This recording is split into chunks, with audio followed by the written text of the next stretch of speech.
5432 মানে 10 অ্যাকশন, এরপরে আসলে কোনো প্ল্যাটফর্ম না, এরপর আসলে কোনো মাধ্যম না, এরপর শুধুমাত্র ওই সিনটা ঠিকমতো নিজেকে ঝালাই করতে করতে ভালো জায়গায় যান, আপনার সিন্ডিকেট করা লাগবে না, সিন্ডিকেশন আপনার দ্বারাই আবার তৈরি হয়ে যাবে। বাট এই সাধনা করার জন্য আমাকে যারা সহযোগিতা করেছে তার নামগুলো হচ্ছে ফিল্ম সিন্ডিকেট, শাওকি, অনিম, সালজার ভাই, চরকি। ওয়ালটন ফ্রিজ কিনে অনেকের মতো আপনিও হয়ে যেতে পারেন মিলেনিয়াল। সেরা পণ্যের সেরা অফার। শেখর সিনেমাটা আসলে অনেক ইমোশনাল স্টোরি। এটা শব্দই কিংবা নামটাই বলে দিচ্ছে যে অনেক বেশি ভেতরের গল্প, অনুভূতির গল্প। সারা পৃথিবীতে যত বাংলা ভাষাভাষী আছে, বাংলাদেশ সহ, তাদের সবার গল্প, মা ছেলের গল্প, বাবা মেয়ের গল্প, বন্ধুর গল্প, ভাইয়ের গল্প, বোনের গল্প, সবার গল্প। নামটাই তো আসলে অনেক কিছু বলে দেয়। তবে হ্যাঁ, পোস্টারটা যে থিমেটিক পোস্টার হয়েছে, আজকে প্রেস কনফারেন্সে সবাইকে এটা ভাবাচ্ছে, এটা আমার খুব ভালো লেগেছে। যে আমরা অনেক জায়গায় যাই, আমাদের কেউ মানে কোনো কিছু ভাবতে হয় না, অটো বলা হয়ে যায়, বাট এখানে ভাবাচ্ছে, এটা কিন্তু সুন্দর বিষয়। আমাকে এখানে আসলে দর্শক নিজেকে খুঁজে পাবে, অনেক মানুষ তাকে খুঁজে পাবে, আমি একদম গ্যারান্টি দিয়ে বলতে পারি, অনেক মানুষ তাকে খুঁজে পাবে। অনেক মানুষকে যদি আমি ঠিকঠাক অভিনয়টা করতে পারি, মানুষকে কাঁদাবে। এইটা আমার 1 বছরের সাধনা ভাই। আমি এই কালপুরুষ ওয়েবসাইটের জন্য 30 কেজি গেইন করেছিলাম, একটা মনস্তাত্ত্বিক জার্নির ভিতরে ছিলাম।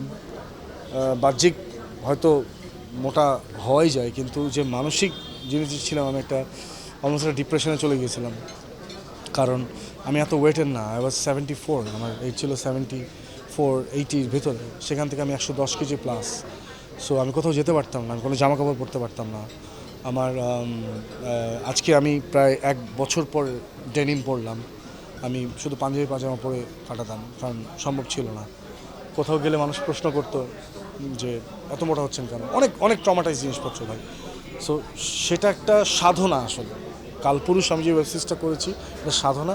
বাট এই সাধনা করার জন্য আমাকে যারা সহযোগিতা করেছে তার নামগুলো হচ্ছে ফিল্ম সিন্ডিকেট, শাওকি, অনিম, সালজার ভাই, চরকি, আমার সকল কো-আর্টিস্টরা, এবং সে সাথে আমার পার্সোনাল ট্রেনার রনক ঘোষ, সে, এবং আল্লাহ রাব্বুল আলমিনের অশেষ রহমত যে আমি এখনও সুস্থ আছি। ওয়েব সিরিজ সেকশন কিন্তু খুব ডিফিকাল্ট সেকশন। এই এই এই এই এই এই জায়গাটা খুব ডিফিকাল্ট, কারণ খুব বেশি আসলে দেখতে না পারাটাই ভালো, তাহলে কি পুরনো হয়ে যায়। না না, মানে আমার দেখেন, আমি খুব ভালো অভিনেতা তা আমি বলবো না, আমি চেষ্টা করেছি, শিখে যাচ্ছি। সো আমার জন্য যে কোনো একটা চরিত্র পেলে আমার সময় লাগবে। সো এক একটি চরিত্র করেছি আমি অলমোস্ট প্রায় 7-8 মাস সময় লেগে গেছে আমার প্রিপারেশন নিতে।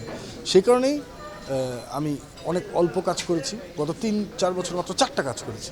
দেখেন, পৃথিবীতে এই মুহূর্তে এত মাধ্যম, মোবাইল, সোশ্যাল মিডিয়া, সব কিছু মিলে আপনাকে তো মনোযোগ দিতে দেয় না, মনোযোগ চুরি করে নিয়ে যায়।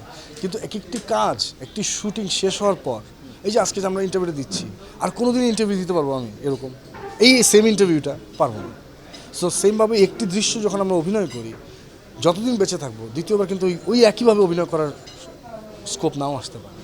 সো ওইটাকে ওই সময় পারফেক্টলি করার জন্য যে সাধনাটা, সেটার জন্য সময় লাগে। আর আমি সবসময় বলি আমি খুবই বাজে অভিনেতা, ভালো অভিনয় করার চেষ্টা করছি। তো সেই জায়গা থেকে আমার মতো মানুষের প্রয়াস, ইচ্ছা, চেষ্টা, ডেডিকেশন, পরিশ্রম, সাধনা, সব কিছুর জন্য সময় লাগবে। দেখতে পাবে, সেই সময়টাও আছে, আসবে। কিন্তু আগে নিজের অ্যাক্টিংয়ের দক্ষতাও বাড়াতে হবে, সেটার জন্য নিজেকে সময় দিতে হবে। সেই সময়টাই আমি দিচ্ছি আমাকে, ইনশাল্লাহ। যদি স্কোপ পাই, অপরচুনিটি পাই, ছবি হাতে আছে কিছু, আরও যদি আসে অবশ্যই দেখা যাবে। 3টে আমার কাছে অভিনয়। না না না না না 5432 মানে 10 অ্যাকশন, এরপরে আসলে কোনো প্ল্যাটফর্ম না, এরপর আসলে কোনো মাধ্যম না, এরপর শুধুমাত্র ওই সিনটা, অ্যাকশন বলার পর শুধুমাত্র ওই সিনটা, তখন আর প্ল্যাটফর্ম। সো আমার কাছে ওই কাজটা করানোর জন্য আমি আমি অনেকের মতো অনেক বুঝি না ভাই, আমি অল্প বুঝি। আমি একটি জিনিসই বুঝি, আপনি যে চরিত্রটি লেখা হয়েছে, যে চরিত্রটি যেভাবে ভাবা হয়েছে, সেই চরিত্রটি খুব কাছাকাছি যেতে পারাটাই সার্থকতা। আমি কিন্তু এর সাথে দ্বিমত পোষণ করব, কারণ হচ্ছে এখন শুধু নাটকের দর্শক না, কিন্তু এখন কিন্তু দর্শক। আমরা কি এটা কোনো বিভাজনে না আনি, আমরা দর্শকটাই থাকি। হ্যাঁ, কারণ যে মানুষ এখন টেলিভিশন দেখছে, সেই মানুষ এখন মোবাইলও দেখছে, কাজ দেখছে। সো দর্শক দেখতে চাই ভালো জিনিস। আমরা এখন ভালো জিনিস তৈরি করতে পারছি কিনা, ভালো জিনিসের সাথে সংশ্লিষ্ট থাকতে পারছি কিনা, সেটা হচ্ছে বড় কথা। সিন্ডিকেশন ভাই পৃথিবীর সব জায়গায় আছে, এটা নিয়ে না কোনো আফসোস কথাবার্তা এগুলো বলে কোনো লাভ হবে না। It's a reality. হ্যাঁ, আপনি যে কোনো সেক্টরে কাজ করবেন একটা সিন্ডিকেশন থাকবে, কিন্তু ওইটার জন্য কি আপনি কাজ করা বন্ধ করবেন? আপনি আগে আপনাকে যাচাই করতে করতে ঠিকমতো নিজেকে ঝালাই করতে করতে ভালো জায়গায় যান। আপনার সিন্ডিকেট করা লাগবে না, সিন্ডিকেশন আপনার দ্বারাই আবার তৈরি হয়ে যাবে। সো এইটা একটা ন্যাচারাল প্রসেসের মতো। সো এইগুলো নিয়ে আসলে আমি খুব একটা বদার না, কিংবা যারা কাজ করে তারা এগুলো বদার না, তারা আসলে কাজ করে যায়। গান ফাটাফাটি, নতুন গান রিলিজ হয়েছে স্পটিফাই, আমার তুমি, আবার কোরবানিদের পরে আরেকটা নতুন গান আসছে।